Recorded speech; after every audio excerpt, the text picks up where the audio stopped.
Land ahoy!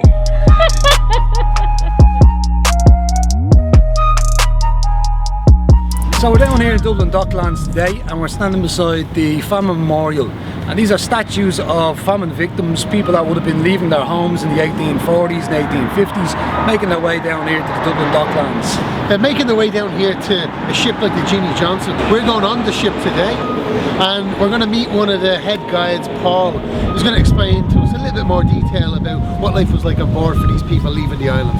So let's go, Captain, huh? Aye aye! So welcome on board. Now the original ship, it was built in Quebec back in 1847. Between 1848 and 1855 it went on to make 16 emigrant voyages between Quebec, New York and Baltimore. So here we are in the hull of the ship. For a lot of people who don't know, this is a replica. The original ship was built as a merchant ship. However, because of the famine, after it was bought by the Kerry-based merchant family, it made its maiden voyage going over to Quebec, carrying a different type of cargo, people. She would carry an average of about 200 passengers. We're talking first voyage 142, and then the biggest amount then was 254. The voyage took on average about 45 days. You can imagine the conditions people endured. This wasn't built for people in the first place. There would have been a lot of overcrowding on these ships. This ship was legendary in the fact that the captain had such stringent, and the owners had such stringent measures put in place as regards safety, as regards numbers that boarded the ship, and probably most vital thing was the doctor on board. So I mean, not one life was lost on board this ship, which is... They gained one in fact, didn't they? And they actually gained one as well. The cramped conditions, you'd have families together. Anyone that travelled alone, they would have shared with complete strangers. We constantly get asked the question when we used to have tourists on board, did male and female separate? And the answer to that is simply no. This small area we're in, we're talking 80 to 100 people, just constantly taking turns and sleeping. And these two here, we're representing 10 people.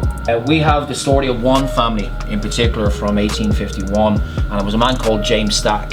He'd actually travelled with his 11 sons. The previous year he'd lost everything.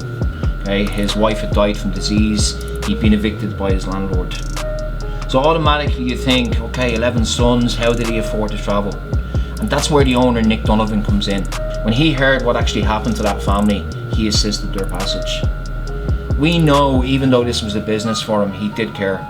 So what he done was, he hired a very good captain, but then very rare for an emigrant ship, a very good doctor. And they worked so well together, no outbreaks of any deadly diseases on board.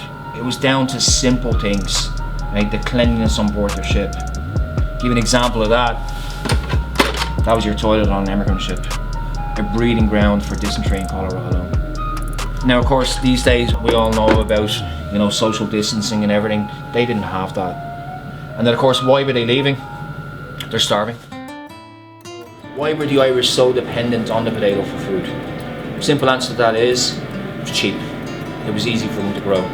And the saddest thing about the famine is, there was actually enough food here to feed the population 4 times. That food was continuously exported out to Britain while people were starving.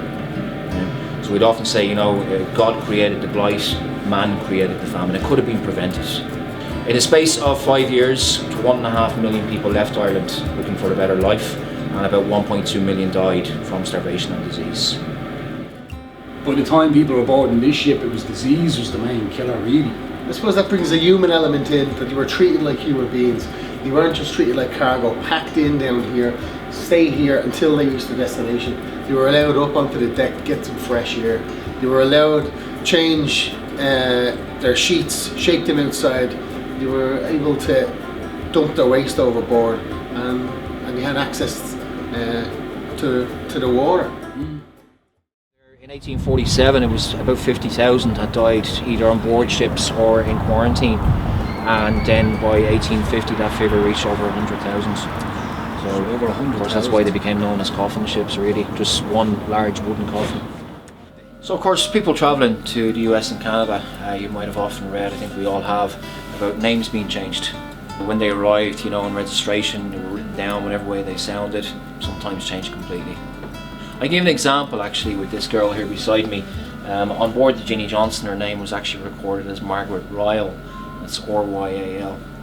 We found their marriage records in 1847. It was actually Daniel and Margaret O'Rahilly. And when they came on board the Jeanie Johnston then, the day before the ship sailed, she actually gave birth to her son on board. On the journey over, they would name their son. They actually named him after the entire crew of their ship.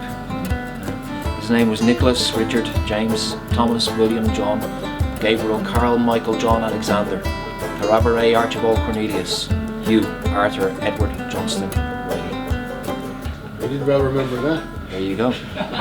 It's one thing I'll never forget is that long name. Here again. Nicholas, when he got older, he worked in a bar belonged to his brother-in-law, Jim O'Brien, and then eventually he would run his own bar in Minneapolis. About 5 years ago now, as I said, we did the research and we eventually found his relatives. His great-grandson John O'Reilly come over to visit Ireland.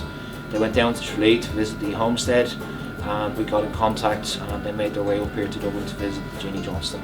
This was taken just before Nicholas died in 1904. He would have been in his 50s at this stage. But this is him in the white shirt behind his bar in Minneapolis. And then it's believed then that this is Jim O'Brien, his brother-in-law. So it's literally the only photograph we have of anyone related to the original ship. And it's in a bar.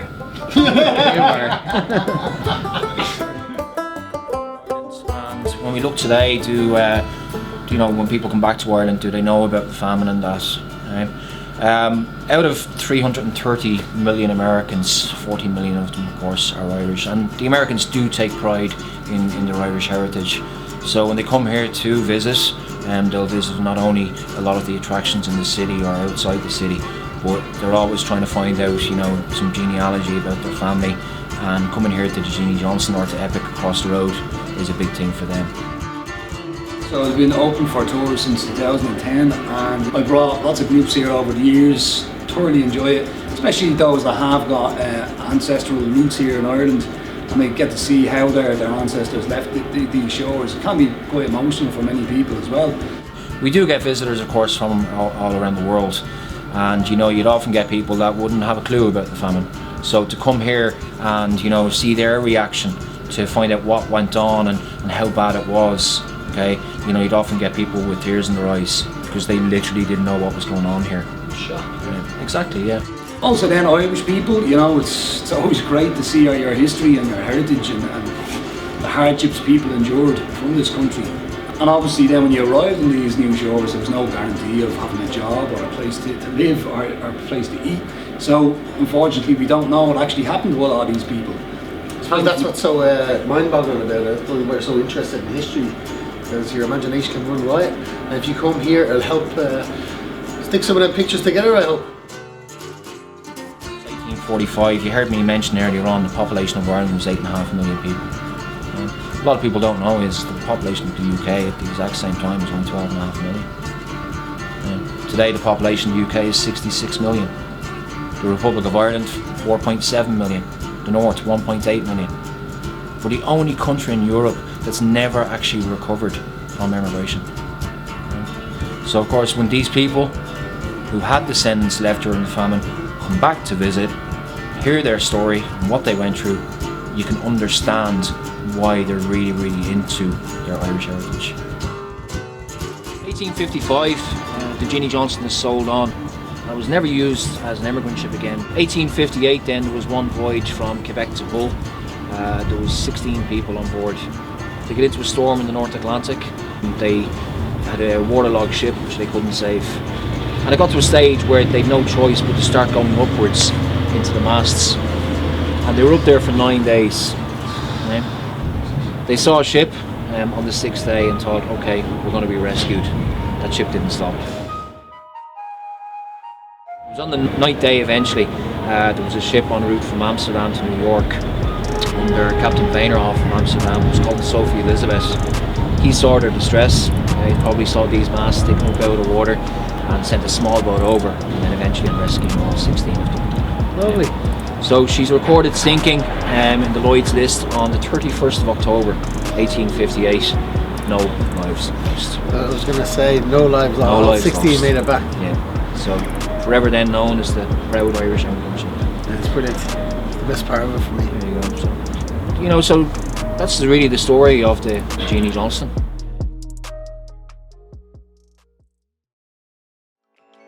Genuinely, Paul, I've enjoyed today. I appreciate you taking time out of your day to come out and show us and talk about this so passionately. Well, thanks very much. You know, it's been a while since we've had anyone on board the ship, and you know, to be able to tell those stories again after a year. I thought you'd be more rusty, to be honest with you. Oh well, still a little bit rusty, you know, but it all comes back to you.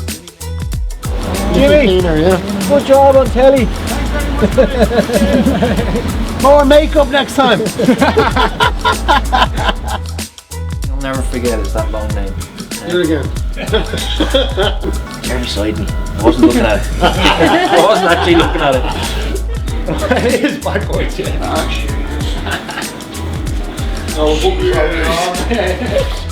I wouldn't make it on Deadliest Catch, would I? Oh, that's tight.